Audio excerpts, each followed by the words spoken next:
मुंबई महानगरपालिकेचा शिक्षण विभाग आणि पालिकेच्या शाळांसाठी स्थापन करण्यात येणार असलेल्या तांत्रिक सल्लागार समितीसाठी महापौर रितू तावडे यांनी शिक्षण समितीच्या अध्यक्ष असलेल्या राजश्री शिरवाडकर यांना लिहिलेलं पत्र सध्या वादाच्या भोवऱ्यात सापडले। ज्या कंपनीने महाराष्ट्रातील 2,500हून अधिक विद्यार्थ्यांचं भवितव्य टांगणीला लावलं, ज्या संस्थेवर 74 कोटींपेक्षा जास्त रुपयांचं कर्ज आणि NCLTची कारवाई सुरू आहे, अशा डबघाईला आलेल्या बंद पडलेल्या महेश ट्युटोरियल्स म्हणजेच MT एज्युकेअरचे संचालक डॉक्टर श्रेणिक कोटेचा यांना थेट मुंबई पालिकेच्या उच्चस्तरीय शैक्षणिक सल्लागार समितीत स्थान देण्याची शिफारस करण्यात आल्याने ही बातमी समोर आली आहे आणि यामुळे आता वादाला कारण मिळाले। विशेष म्हणजे या नियुक्तीसाठी खुद्द मुंबईच्या महापौर रितू तावडे यांनी शिक्षण समिती अध्यक्ष राजश्री शिरवाडकर यांना शिफारस पत्र दिल्याचे कागदपत्र समोर आल्याने पालिकेच्या वर्तुळात खळबळ उडाली आहे। मात्र या प्रकरणात आता एकामागोमाग एक नाट्यमय घडामोडी घडतायत। महापौरांनी या संपूर्ण प्रकरणावर हात वर करत हे पत्र आपण दिलेच नसल्याचा खळबळजनक दावा केलाय। नक्की काय आहे हे प्रकरण, डॉक्टर श्रेणिक कोटेचा कोण आहेत आणि मुंबई महापालिकेत शिक्षण विभागाच्या नावाखाली कोणता खेळ सुरू आहे, समजून घेऊया या व्हिडिओच्या माध्यमातून। नमस्कार, मी संचारी आकेरकर आणि आपण पाहताय टाइम महाराष्ट्र। मुंबई महानगरपालिकेच्या शाळांमध्ये शिक्षणाचा दर्जा वाढवणं, अत्याधुनिक शैक्षणिक साधन सामग्री खरेदी करणं आणि राष्ट्रीय शिक्षण धोरणानुसार नवनवीन उपक्रम राबवण्यासाठी महापालिकेत एका तांत्रिक सल्लागार समितीची रचना करण्यात येणार आहे।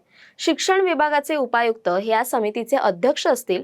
यामध्ये IIT मुंबईचे माजी प्राध्यापक डॉक्टर कवी आर्य, प्राध्यापक प्रीती राव, VGTIचे प्राध्यापक रावळ आवळे आणि NCERTचे प्राध्यापक शिरीषपाल सिंग यांच्यासारख्या अनेक तज्ज्ञांचा समावेश करण्यात येणार आहे। मात्र याच प्रतिष्ठित समितीमध्ये 4 क्रमांकावर NGO तज्ज्ञ प्रतिनिधी म्हणून डॉक्टर श्रेणिक कोटेचा यांच्या नावाचा समावेश करण्याची मागणी करण्यात आली आहे। डॉक्टर श्रेणिक कोटेचा हे शैक्षणिक क्षेत्रात कार्यरत असून चेतना एज्युकेशन लिमिटेड, लक्ष्य फोरम एज्युकेशन, साभी लिमिटेड आणि थेट आर्थिक डबघाईत आलेल्या Mahesh tutorials commerce private limited या कंपन्यांमध्ये संचालक पदावर कार्यरत होते। जुलै 2026 मध्येच महेश ट्युटोरियल्सने संपूर्ण महाराष्ट्रातील 33 कोचिंग सेंटर्स अचानक बंद करून हजारो विद्यार्थ्यांचे शैक्षणिक नुकसान झालं आणि पालकांचे कोट्यवधी रुपये सुद्धा यामध्ये थकीत आहेत। अशा विवादित आणि दिवाळखोरीच्या उंबरठ्यावर असलेल्या कंपनीच्या संचालकाला महापालिकेच्या शिक्षण आणि साहित्य खरेदीच्या तांत्रिक सल्लागार समितीत महत्त्वाचं स्थान कसं काय मिळू शकतं, असा सवाल आता उपस्थित केला जातोय। या वादाची ठिणगी पडली ती महापौर कार्यालयातून बाहेर आलेल्या एका शिफारस पत्रामुळे। 4 मार्च रोजी डॉक्टर श्रेणिक कोटेचा यांनी महापौरांकडे दिलेल्या अर्जाचा संदर्भ देत महापौर रितू तावडे यांच्या सहीने आणि लेटर हेडवर शिक्षण समिती अध्यक्ष राजश्री शिरवाडकर यांना एक पत्र पाठवण्यात आलं। या पत्रामध्ये डॉक्टर श्रेणिक कोटेचा हे राष्ट्रीय स्तरावरील शिक्षण तज्ज्ञ असून महाराष्ट्र सरकारच्या NEP अंमलबजावणी स्टेअरिंग कमिटीचे सदस्य आहेत। त्यामुळे पालिकेच्या नव्या शैक्षणिक उपक्रमांसाठी त्यांची मानद सल्लागार म्हणून नियुक्ती करण्यात यावी असा स्पष्ट आदेश आणि शिफारस देण्यात आली होती। शैक्षणिक साहित्याची खरेदी, तांत्रिक चाचण्या आणि कोट्यावधींच्या शैक्षणिक बजेटचे निर्णय घेणाऱ्या या समितीत अशा व्यक्तीची वर्णी लावण्यासाठी प्रशासकीय आणि राजकीय पातळीवर जोरदार प्रयत्न सुरू असल्याचं या पत्रामधून उघड झालंय। पण हे पत्र आणि हा वाद प्रसिद्धी माध्यमांत आणि पालिकेच्या वर्तुळात येताच मुंबईच्या महापौर रितू तावडे यांनी अत्यंत धक्कादायक खुलासा केलाय। प्रसार माध्यमांशी बोलताना महापौरांनी स्पष्ट केलं की श्रेणिक कोटेचा कोण आहेत हे मला माहीत देखील नाही आणि मी त्यांच्या नावाची कोणतीही शिफारस केलेली नाही। महापौर रितू तावडे काय म्हणाले ते आपण पाहूया। हा विषय मला आता सकाळी कळाला। पहिली गोष्ट म्हणजे एकतर माझं कामाची पद्धत असे की पत्र माझ्याकडे येतात, 1 महिना लागतो मला त्या पत्रावरती पूर्ण विचार करून सही करायला। सेम डेला पत्र आलंय, सेम डेला साईन झालीय आणि सर्वात शॉकिंग ते पत्र माझ्याकडे इनवर्ड पण झालं नाही आणि आउटवर्ड पण झालेलं नाहीये। माझी रेकॉर्डिंग मी आता तुम्हाला ऐकवणार। माफ करा जर इथे कोण उपस्थित असेल त्यांना जर वाईट वाटलं तर तरी वाईट वाटून घेऊ नका, पण वारंवार प्रत्येक वेळा महापौरांना अशा पद्धतीने त्या ठिकाणी तुम्ही धरीच धरणं आणि कुठे कुठे पेपर्स माझ्या इथून जे माझ्याकडनं गेलेलेच नाहीये, ना इनवर्ड झालेत ना आउटवर्ड झालेत। ज्यावेळी मी माझ्या PS ला फोन केला तेव्हा त्यांनी काय सांगितलं आता हे तुम्ही ऐका। मी आता एक कॅसेट तुमच्याकडे वाजवते, ही तुम्ही व्यवस्थितपणे ऐकायची।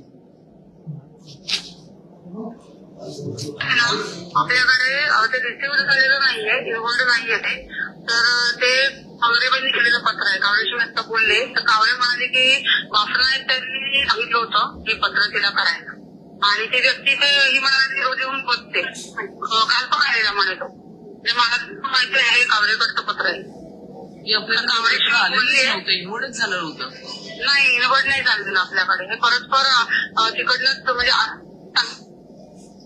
आणि ते केलेलं आहे. त्याच्यामुळे आपल्याकडे त्याची एंट्रीच नाहीये. आपल्याकडे interest नाही या पत्राची. नाही, इन्व्हॉल्ड नाही झालेलं आहे. ऐकलं तुम्ही की मी पुन्हा वाजवू? हा माझा आवाज आहे आणि माझी जी PS आहे आकांक्षा माळशे, तिचं आता सकाळी मी तिच्याशी बोलले त्याच्यावरती. कारण हा जो कोण आहे श्रेणिक कोटेचा, या व्यक्तीला मी कधी बघितलंच नाहीये. ही व्यक्ती कोण आहे ही मला माहिती पण नाहीये. मी शॉकिंग आहे की हे हा इतका सल्लागार म्हणून मी देते. आज मी कोणाचंही नाव देताना कमीत कमी 10 ठिकाणी फोन करून विचारते की हे तुम्ही रेकमेंड केलंय काय, कोण आहे, त्याची पार्श्वभूमी काय आहे. शॉकिंग आहे हे माझ्यासाठी. माझ्याकडे इनवर्ड पण नाही झालंय ना आउटवर्ड झालंय, हे परस्पर पत्र दिलेलं आहे. आता आपण पाहिलं की हे पत्र बनावट असण्याची किंवा महापौर कार्यालयाची दिशाभूल करून हे पत्र तयार करण्यात आल्याची शक्यता वर्तवली जाते. आता प्रश्न असा निर्माण होतो, जर महापौरांनी हे पत्र लिहिलं नाही तर महापौरांच्या लेटर हेडचा आणि स्वाक्षरीचा वापर करून डॉक्टर श्रेणिक कोटेचा यांच्या नावाचा प्रस्ताव शिक्षण समिती अध्यक्षांपर्यंत कोणी आणि का पोहोचवला? महापालिकेच्या इतक्या वरिष्ठ पदाचा वापर करून एका खासगी क्लासच्या संचालकाला पालिकेच्या सल्लागार समितीत घुसवण्याचा हा प्रयत्न होता का?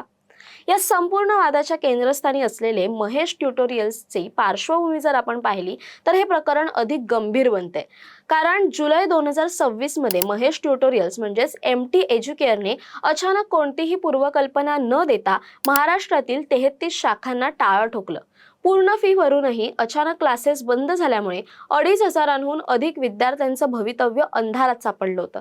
2022 पासून ही संस्था NCLT कडे 74 कोटींहून अधिक रुपयांच्या कर्जात बुडालेली असतानाही संस्था चालकांनी विद्यार्थ्यांकडून प्रवेश फी गोळा करणं सुरूच ठेवलं होतं. या काळात अरिहंत अकॅडमीने मानवतावादी दृष्टिकोनातून या विद्यार्थ्यांना मोफत प्रवेश देऊन सावरून घेतलं. मात्र मूळ संचालक मंडळाच्या कारभारावर मोठा रोष व्यक्त झाला होता. अशा वादग्रस्त आणि आर्थिक डबघाईला आलेल्या संस्थेशी जोडले गेलेल्या डॉक्टर श्रेणिक कोटेचा यांना मुंबई महापालिकेच्या शैक्षणिक साहित्य खरेदी आणि तांत्रिक परीक्षण करणाऱ्या समितीत समाविष्ट करण्यामागे नेमका कोणाचा छुपा अजेंडा आहे असा प्रश्न आता उपस्थित केला जातोय. एकीकडे IIT आणि VGTI सारख्या नामांकित संस्थांचे प्राध्यापक या तांत्रिक सल्लागार समितीमध्ये त्यांच्या नावाची शिफारस असताना, आता दुसरीकडे अशा वादग्रस्त संस्थांशी संबंधित व्यक्तीला NGO प्रतिनिधी आणि शिक्षण तज्ज्ञ म्हणून स्थान देणं आणि त्यासाठी महापौरांच्या नावे कथित शिफारस पत्र फिरवणं ही अत्यंत गंभीर बाब आहे. महापौरांनी या पत्राबाबत अनभिज्ञता व्यक्त केली असली तरी या प्रकरणाची सखोल चौकशी होणार का? हे पत्र बनावट असेल तर संबंधित व्यक्तीवर आणि हे पत्र पुढे ढकलणाऱ्या अधिकाऱ्यांवर कारवाई होणार का? की मुंबई पालिकेच्या शिक्षण विभागातील खरेदी आणि निर्णय प्रक्रियेत खासगी लोकांचा हस्तक्षेप असाच सुरू राहणार? याकडे आता संपूर्ण मुंबईकरांचं लक्ष लागलंय. दरम्यान या सर्व प्रकरणाबद्दल तुमचं काय मत आहे कमेंट करून नक्की कळवा. तसेच अशा नवनवीन व्हिडिओसाठी टाइम महाराष्ट्राला सबस्क्राईब करा. धन्यवाद.